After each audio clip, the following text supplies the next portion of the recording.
What is Reimer Tiemann reaction? Using structural equation and reaction mechanism, describe Reimer Tiemann reaction. The reaction is named after two chemists, chemist Carl Reimer and chemist Ferdinand Tiemann. And Reimer Tiemann reaction involves autoformylation of phenol to form autohydroxybenzaldehyde. What do I mean? This is phenol. This is phenol. Now, in the presence of chloromethane, trichloromethane, sorry, and a base, and possibly in the presence of an acid. You know, this is benzene ring. This is auto position, meta position, and para position. So, autoformylation means addition of formyl group or aldehyde group. Addition of this at the auto position of this benzene.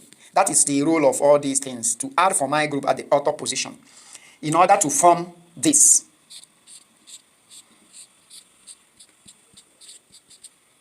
COH or CHO. And this is called autohydroxybenzaldehyde. That is Reimer Tiemann reaction. Now let us look at the reaction mechanism to describe this particular thing. First of all, initiation. Initiation 1. This is deprotonation. Deprotonation of chloroform CHCl3 inside KOH, the base, to form chloroform carbanion, to yield chloroform carbanion. That is carbon with negative charge. So let's go. So in the presence of this particular base, this proton in this chloroform leaves its bond pair with carbon. And we now have Cl, leaving carbon as a negative charge. So this is deprotonation, deprotonation reaction. This chloroform carbanion is highly unstable and can easily undergo elimination to yield dichlorocarbene. One of the chlorine atoms will be eliminated. Because carbon is now negatively charged, rich in electron, chlorine will abstract this negative charge towards itself. And what we now have is called dichlorocarbene, where carbon will no longer have a negative charge, but two chlorine atoms, having a lone pair here. Initiation 2. This is called deprotonation. Deprotonation of phenol reactant.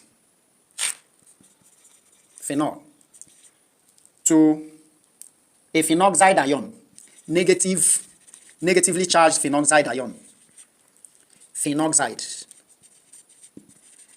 which is now ready for further reaction. Here, this bond breaks because oxygen is more electronegative.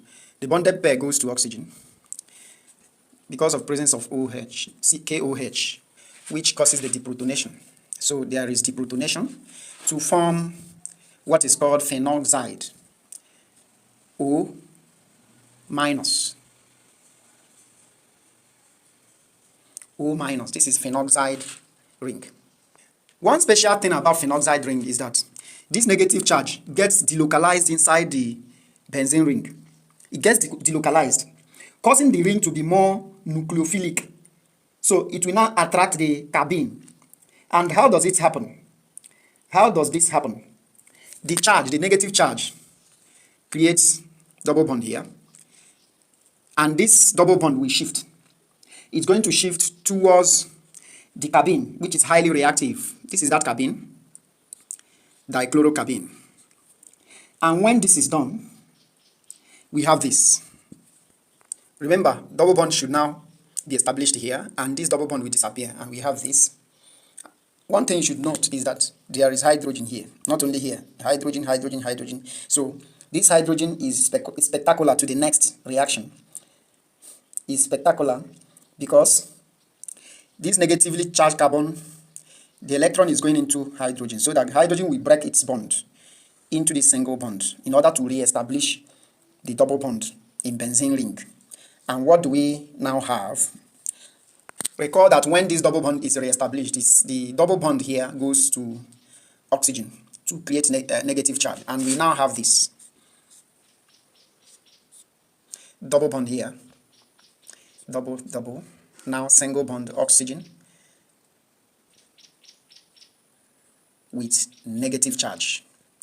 The hydrogen has gone and we have C, Cl, Cl.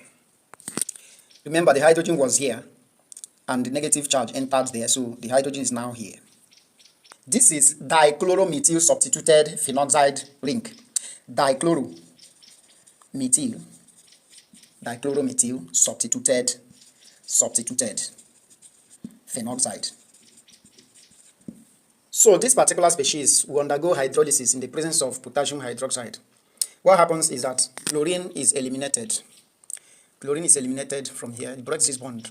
And this same chlorine, being negatively charged, we donate its negative charge to H plus from water and leave as HCl. Why this OH? We replace that chlorine and we have this. We have this.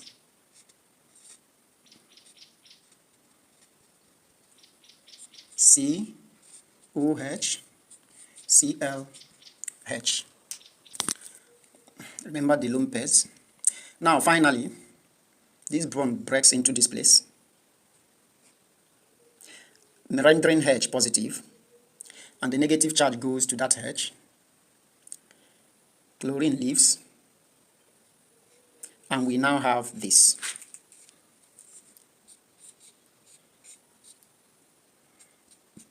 Remember, we now have OH because of this. After that, here what we are going to have, remember when chlorine leaves, this charge comes here. Because oxygen is now negative, the excess charge comes here to re-establish double bond O and H here now. Chlorine has left. And this is the final product. So you can take a look at where we started.